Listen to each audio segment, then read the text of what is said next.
My name is Emma Richardson. I'm 37 years old, and 2 weeks ago, my entire world shifted beneath my feet. For nearly a decade, I thought I understood what my marriage was. Not a storybook romance, not the kind that fills social media feeds with picture-perfect moments and exaggerated declarations of eternal bliss.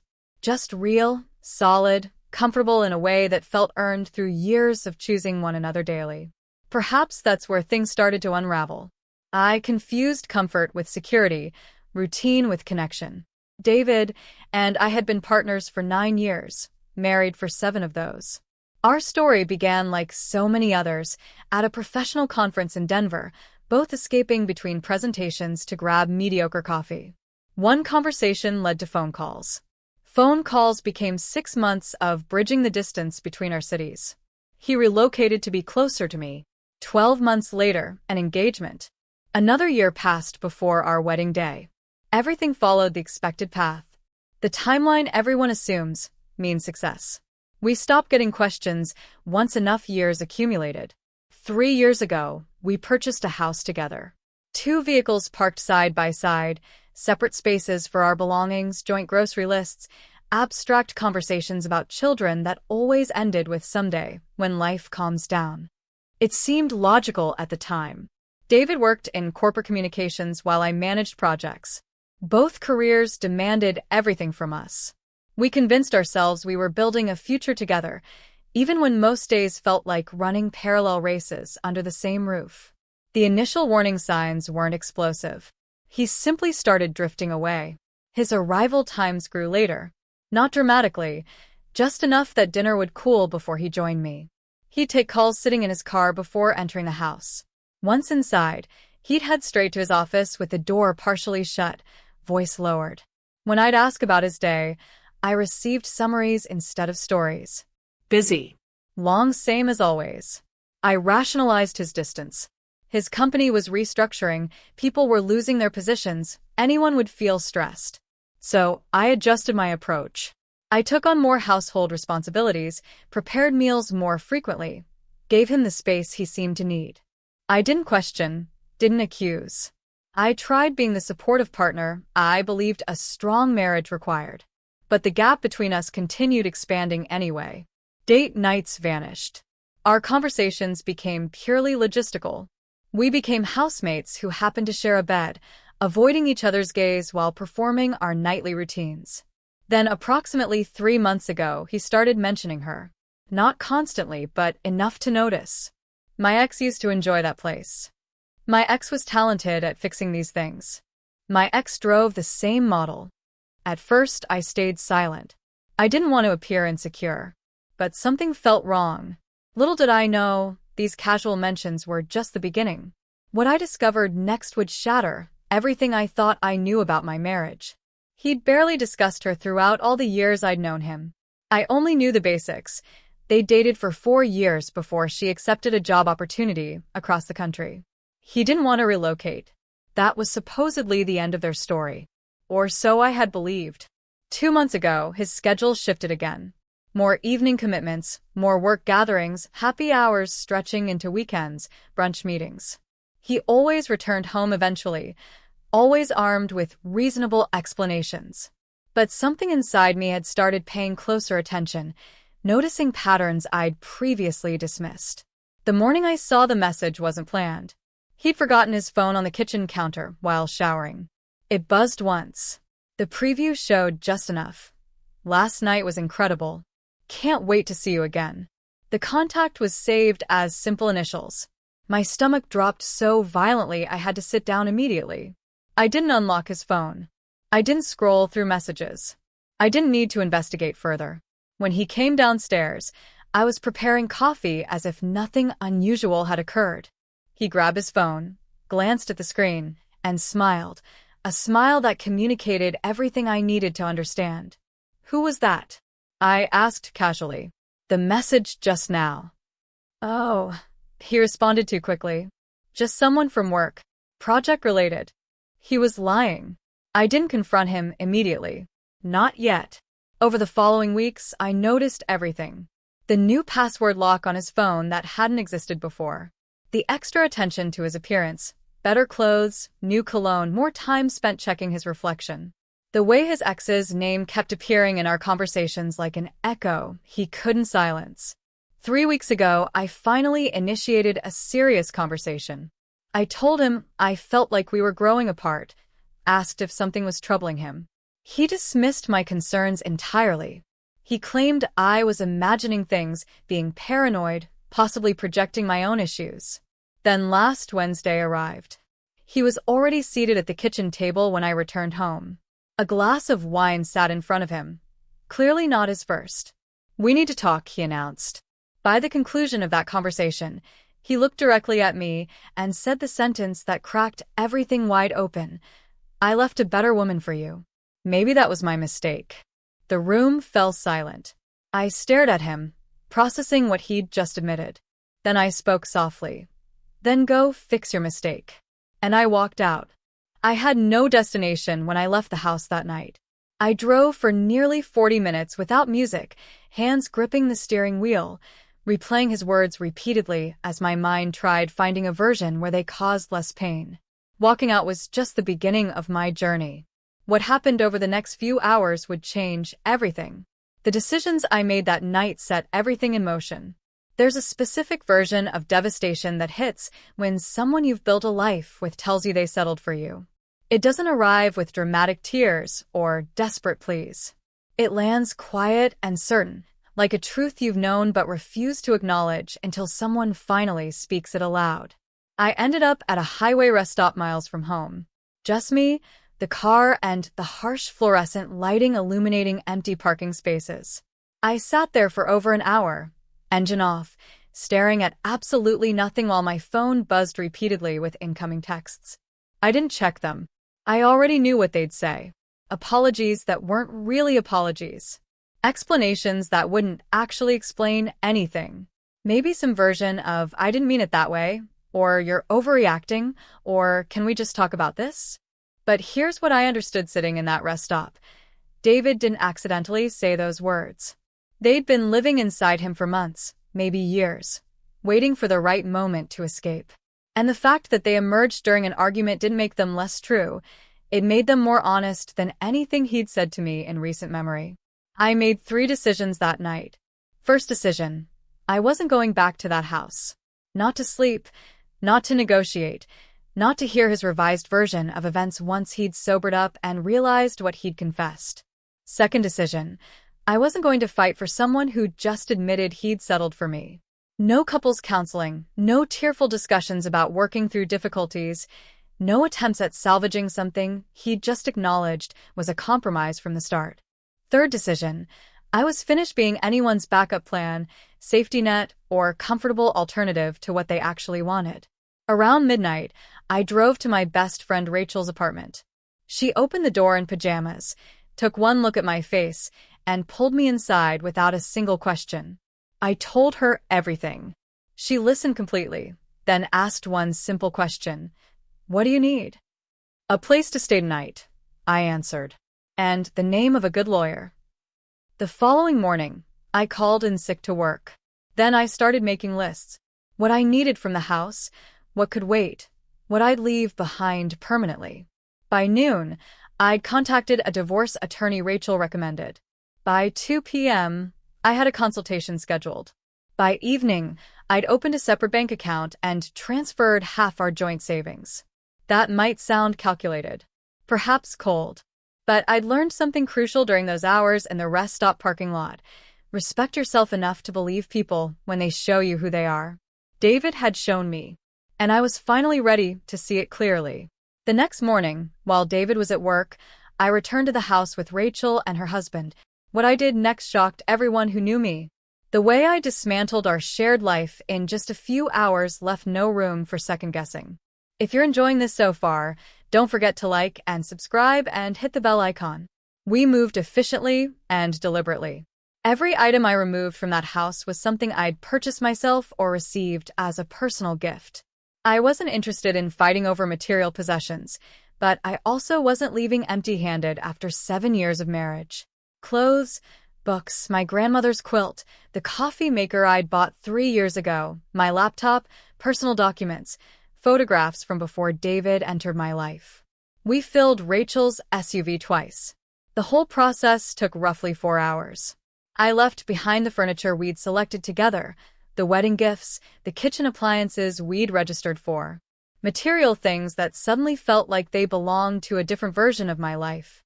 Before leaving the final time, I did 3 additional things.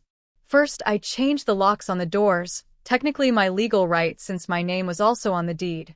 Second, I left a note on the kitchen counter with my attorney's contact information. Third, I removed my wedding ring and placed it beside the note. David called 17 times that day. I didn't answer any of them.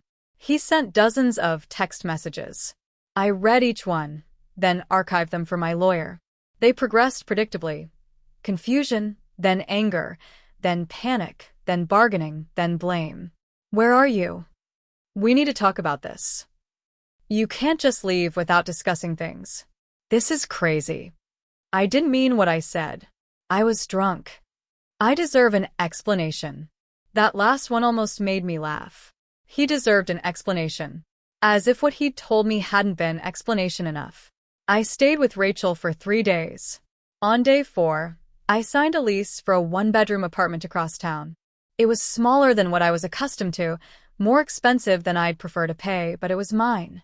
No shared history, no memories of better times, no ghost of a marriage haunting the hallways. Day 5, I met with my attorney for 2 hours. She was professional, direct, and surprisingly empathetic. What are you looking for from this? She asked. Do you want to try reconciliation first? Some couples benefit from formal separation before pursuing divorce. No, I replied immediately. I want a divorce. Clean separation, fair division of assets, no alimony either direction, as quickly as legally possible. She made notes. Has there been infidelity? I don't have proof, I admitted. But yes, emotionally at minimum, possibly physically.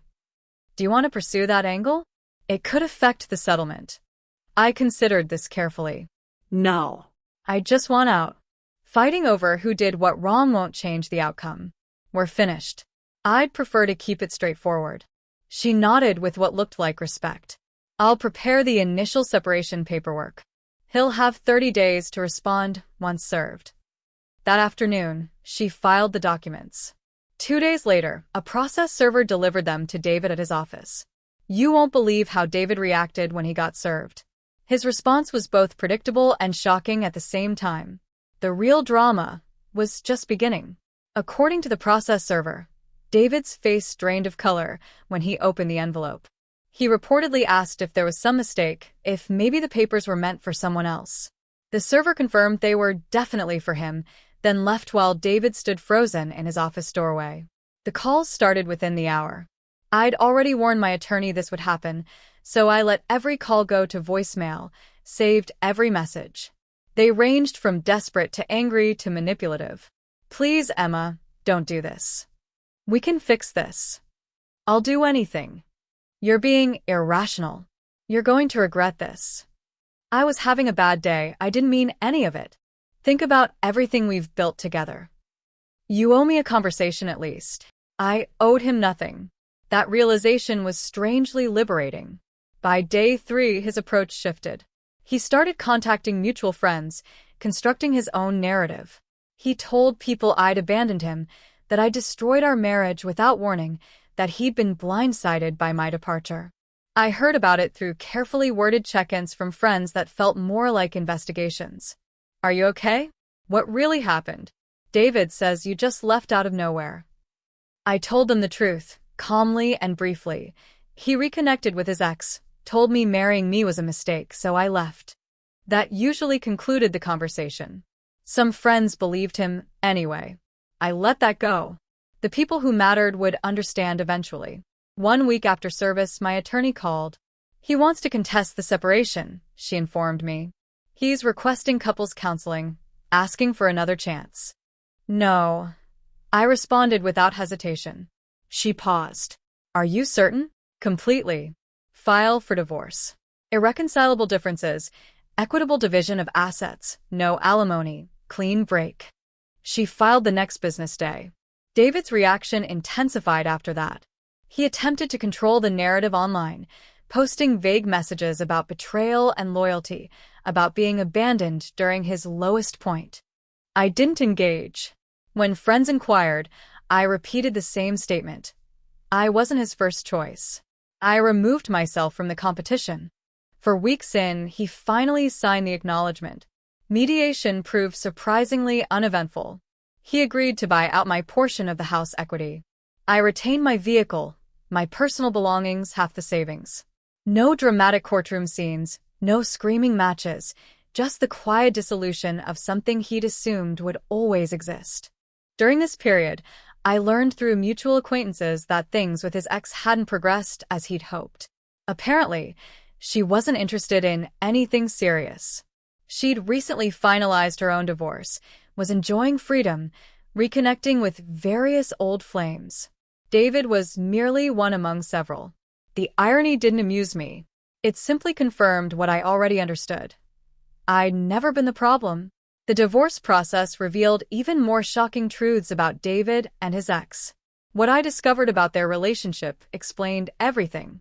The divorce finalized 6 months after the night I walked out. By most standards, that timeline moved quickly. But we had no children, no complicated business entanglements, no compelling reason to prolong what we both understood was finished. By the time documents were signed, I'd established my new life. New routines, morning walks before work, therapy sessions every Wednesday evening, grocery shopping for one instead of two, inhabiting a space that felt genuinely mine in a way our house never truly had. Therapy helped me understand something crucial. I hadn't just lost a marriage. I'd lost the version of myself who kept diminishing to accommodate someone else's uncertainty.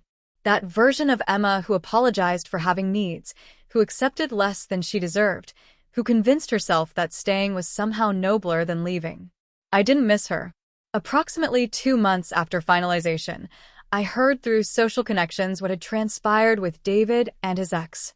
He'd really tried with her, expensive dinners, weekend getaways, elaborate plans he'd never bothered making with me once our relationship became comfortable. It didn't last. She wasn't interested in commitment. She'd been transparent about that from the beginning. Apparently, she enjoyed attention, nostalgia, the way past relationships made her feel desired without obligations. David hadn't been special to her, just familiar. When that situation dissolved, he reached out to me. One message: "Can we talk? I need closure." I stared at those words for several minutes. Then I deleted them. Closure isn't something someone earns after they've already demonstrated who you were to them. Someone asked me recently if I regret how I handled everything, moving out so rapidly, changing the locks, refusing to work it out. I don't, because the truth is David didn't want to repair our marriage. He wanted to maintain me as a safety net while exploring whether something superior existed. The moment I removed that safety net, he panicked. Not because he loved me, but because he realized he might end up alone.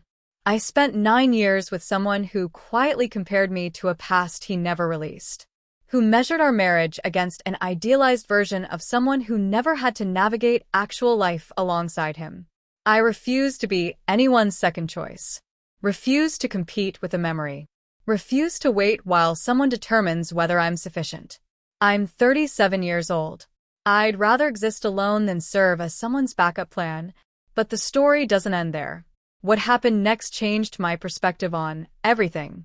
The final chapters of this journey contain lessons I never expected to learn. For the first time in years, being alone felt like freedom rather than failure. I stopped checking my phone anxiously. Stopped waiting for someone else's mood to determine my day. Stopped shrinking myself to fit into someone else's idea of who I should be. Therapy taught me to recognize patterns I'd been blind to during the marriage. How I'd gradually stopped voicing my own preferences. How I'd started framing my needs as negotiations rather than natural components of partnership. How I'd accepted breadcrumbs of attention and convinced myself it was enough, because at least he was still there. My therapist asked me once, "When did you start believing your needs were negotiable?" I couldn't pinpoint a specific moment. It had been gradual, subtle, the way you don't notice darkness falling until you're already sitting in it. Small compromises that accumulated into a habit of disappearing. What would you do differently? Another friend asked over coffee one afternoon. Trust my instincts earlier, I answered without hesitation. I knew something was wrong months before I saw that text. I felt the distance expanding. But I talked myself out of what I knew because acknowledging it meant confronting uncomfortable truths. The truth that your partner checking out of your marriage isn't something you can fix through better meals or giving more space or being more understanding. The truth that when someone shows you repeatedly that you're not their priority, believing them is wisdom, not pessimism. I learned that walking away doesn't make you a quitter. Sometimes it makes you someone who finally respects themselves enough to stop accepting less than they deserve. Society trains us, especially women, to view staying as strength and leaving as failure. But I've discovered it requires far more courage to leave something familiar, even when it's hurting you, than to stay because it's easier than starting over. 6 months post-divorce, I barely recognize my old life. I've reconnected with friends I'd drifted from during the marriage. Started taking weekend trips alone. Returned to hobbies I'd abandoned because David found them boring. Discovered I actually prefer my own company to bad company. People ask if I'm dating. Not yet. Maybe eventually. Right now, I'm learning who Emma Richardson is when she's not constantly adjusting herself to fit someone else's expectations. It's surprisingly enjoyable. David apparently struggled more. I heard he moved back with his mother temporarily, that he told people he couldn't believe I'd given up on us so easily. As if I hadn't been the only person trying for months. As if his words hadn't been the ending our marriage needed. Some people need to lose something before recognizing its value. But by then, the person they lost has usually moved forward. The final part of this story contains the most important realizations of all. What I understand now about love, marriage, and self-worth might surprise you. Here's what I wish I'd understood earlier. When someone tells you who they are, believe them the first time. When someone shows you what you mean to them, accept that reality rather than creating elaborate explanations for why their actions don't match your hopes. David told me I was his mistake. That sentence, as painful as it was to hear, contained more honesty than our entire previous year of marriage. It wasn't spoken in cruelty. It was spoken in a moment when his guard dropped and truth escaped. Yes, he was intoxicated. Yes, he later claimed he didn't mean it. But alcohol doesn't create feelings. It reveals them. I wasted too much time trying to be enough for someone who decided I wasn't before they'd even married me. That's the piece I understand now. The competition was never really about his ex specifically. It was about an idealized past that reality could never match because memory filters out the difficult parts. His ex represented possibility, fantasy, the road not taken. I represented actual life, bills and responsibilities, and the mundane reality of building something together. And some people spend their entire lives chasing the fantasy while dismissing the reality standing right in front of them. I learned that self-respect isn't selfish. Setting boundaries isn't cruel. Walking away from something that diminishes you isn't giving up. It's choosing yourself, possibly for the first time. I learned that closure isn't something another person provides. It's something you give yourself when you stop waiting for someone else to validate your feelings or acknowledge the pain they caused. David wanted closure from me, but closure isn't about getting comfortable explanations. It's about accepting that some questions don't need answers, and some relationships don't need perfect endings. I learned that being alone isn't the same as being lonely. Loneliness is feeling isolated and unseen even when you're in a relationship. Being alone is having space to remember who you are without constantly adjusting to someone else's presence. The divorce taught me something unexpected. I'm stronger than I believed.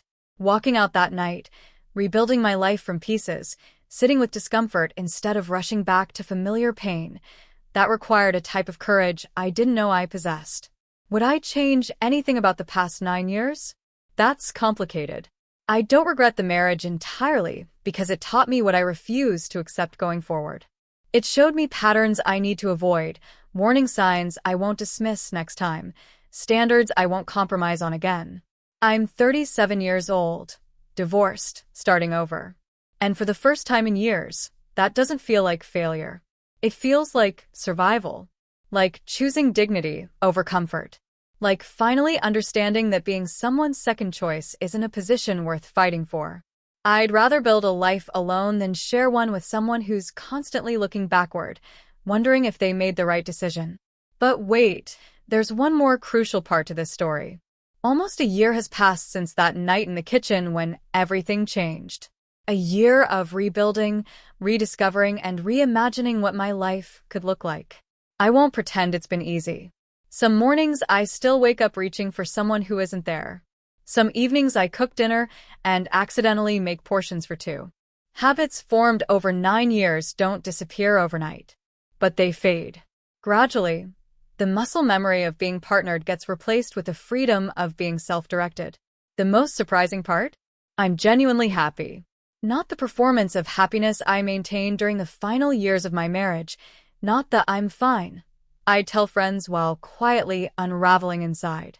Actual happiness. The kind that comes from living authentically rather than performing a role. I've learned that you can love someone and still recognize they're wrong for you. That sometimes the hardest form of love is loving yourself enough to leave. That staying in something broken doesn't make you loyal, it makes you afraid. David stopped reaching out months ago. I occasionally hear updates through mutual friends, carefully neutral reports that he's doing okay, or seeing someone new. I wish him well, genuinely. I hope he finds what he's looking for, that he learns from his mistakes, that his next partner doesn't spend years wondering if they're enough. As for me, I'm still figuring out this next chapter. I've started traveling solo, something I never considered during my marriage. I've deepened friendships that suffered from neglect. I've remembered what it feels like to make decisions based solely on what I want rather than constant compromise. Would I be open to love again? Eventually. But next time, I'll know what I'm looking for. Someone who chooses me actively, consistently, without doubt. Someone whose words match their actions. Someone who sees me as their first choice, not their acceptable alternative. I share this story not as a cautionary tale but as a reminder. Your worth isn't determined by someone else's inability to see it. Your value doesn't decrease based on someone's failure to appreciate you.